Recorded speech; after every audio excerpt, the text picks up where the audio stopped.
पाकिस्तान के प्रधानमंत्री शहबाज शरीफ के हालिया 4 देशों के दौरे ने कई कूटनीतिक उतार चढ़ाव देखने को मिल रहे हैं। इस यात्रा का मुख्य मकसद भारत के खिलाफ अंतर्राष्ट्रीय समर्थन हासिल करना था, लेकिन ईरान में उन्हें करारा झटका लगा, जबकि तुर्की में उम्मीद के मुताबिक थोड़ी राहत मिलती दिखी है। शहबाज शरीफ की इस यात्रा का मुख्य उद्देश्य भारत के खिलाफ वैश्विक मंच पर माहौल बनाना था, लेकिन ईरान में उनकी रणनीति पूरी तरह से फेल हो गई। वहीं तुर्की में उन्हें कुछ हद तक भारत विरोधी समर्थन मिला। आइए इस वीडियो में जानते हैं कि शहबाज शरीफ के इस दौरे की पूरी कहानी के बारे में। इसके अलावा आगे जानेंगे कि शहबाज के इस दौरे के कूटनीतिक मायने क्या हैं। चलिए इस वीडियो में एक एक बिंदु पर सिलसिलेवार तरीके से समझते हैं। दरअसल पाकिस्तान के प्रधानमंत्री शहबाज शरीफ ने रविवार देर रात तुर्की के राष्ट्रपति रेचेप तैयब एर्दोगन से इस्तांबुल में मुलाकात की। इस मुलाकात में उनके साथ पाकिस्तान के फील्ड मार्शल असीम मुनीर भी मौजूद थे, जो एक महत्वपूर्ण बात है। ये पहली बार है जब किसी प्रधानमंत्री के साथ सैन्य प्रमुख इस स्तर की राजनीतिक बातचीत का हिस्सा बने हों। बैठक के दौरान दोनों नेताओं ने द्विपक्षीय सहयोग, भारत पाक तनाव, कश्मीर मुद्दा, आतंकवाद और आर्थिक भागीदारी को लेकर विस्तार से चर्चा हुई। खास बात ये रही कि शहबाज शरीफ ने भारत के खिलाफ खुलकर समर्थन देने के लिए एर्दोगन का आभार व्यक्त किया। राष्ट्रपति एर्दोगन ने कहा कि तुर्की और पाकिस्तान आतंकवाद के खिलाफ एकजुट रहेंगे। उन्होंने सैन्य प्रशिक्षण, खुफिया जानकारी और टेक्नोलॉजी सपोर्ट देने को लेकर भी बातचीत की। पाकिस्तान और तुर्की के बीच रक्षा सहयोग बढ़ाने का लक्ष्य। पाकिस्तान और तुर्की ने 5 अरब डॉलर तक व्यापार बढ़ाने का लक्ष्य रखा है। इसके लिए ऊर्जा, परिवहन और रक्षा क्षेत्रों में सहयोग बढ़ाने पर सहमति बनी। Istanbul, Tehran, Islamabad railway line को आधुनिक बनाने पर भी चर्चा हुई। एर्दोगन ने एक बार फिर कश्मीर मुद्दे पर मध्यस्थता की पेशकश की। उन्होंने कहा कि अगर भारत और पाकिस्तान दोनों अनुरोध करते हैं तो तुर्की कश्मीर मसले पर मध्यस्थता के लिए तैयार है।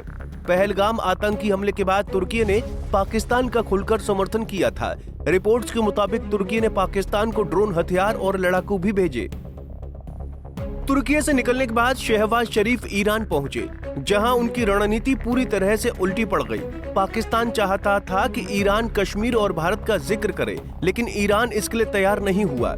ईरान की तरफ से जारी प्रेस रिलीज में कहीं भी भारत का नाम नहीं था, जो पाकिस्तान के लिए एक बड़ा झटका है। ये घटना भारत ईरान के मजबूत संबंधों को दर्शाती है। ईरान के राष्ट्रपति डॉक्टर मसूद पेजेश्कियन ने पाकिस्तान को एक महत्वपूर्ण रणनीतिक पड़ोसी बताया और दोनों देशों के लंबे सांस्कृतिक इतिहास का जिक्र किया।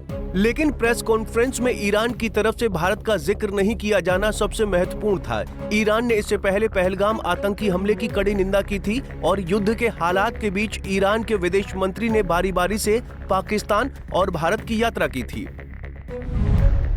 तेहरान में शहबाज शरीफ ने भारत से लगाई गुहार।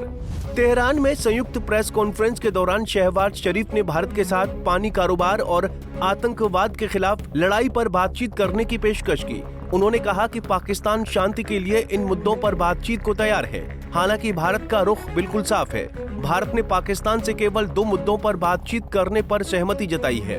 पहला, पाकिस्तान के कब्जे वाले कश्मीर को वापस करने पर सहमति, और दूसरा, पाकिस्तान में सक्रिय आतंकवादियों को भारत को सौंपना।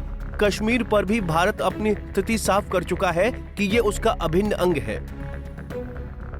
ईरान में शहबाज शरीफ को एक और बड़ा झटका लगा जब ईरान के supreme leader Ayatollah Ali Khamenei ने गाजा पर पाकिस्तान की चुप्पी को लेकर उन्हें सख्त लहजे में फटकार लगाई। खामनेई ने सवाल उठाया कि जब यूरोपीय देश तक इजराइल की आलोचना कर रहे हैं तो एक मुस्लिम राष्ट्र होते हुए भी पाकिस्तान चुप क्यों है।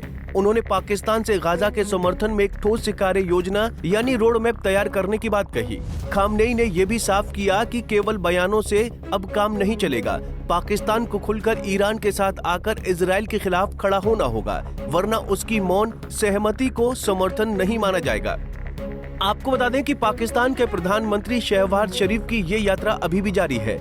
ये दौरा 29 और 30 मई को ताजिकिस्तान की राजधानी दुशानबे में ग्लेशियर पर होने वाले अंतर्राष्ट्रीय सम्मेलन तक चलेगा। शरीफ इस दौरान भारत के साथ तनाव, कश्मीर मुद्दा और क्षेत्रीय समर्थन को प्राथमिकता पर रखेंगे। अब देखना होगा कि शरीफ के इस दौरे से भारत को कूटनीतिक तौर पर कितना नुकसान होता है। ये तो आने वाला वक्त बताएगा। Bureau report, Punjab Kesari TV. हमसे जुड़े रहने के लिए हमारे YouTube चैनल को सब्सक्राइब करें और नई वीडियो की नोटिफिकेशन के लिए बेल आइकॉन को दबाएं।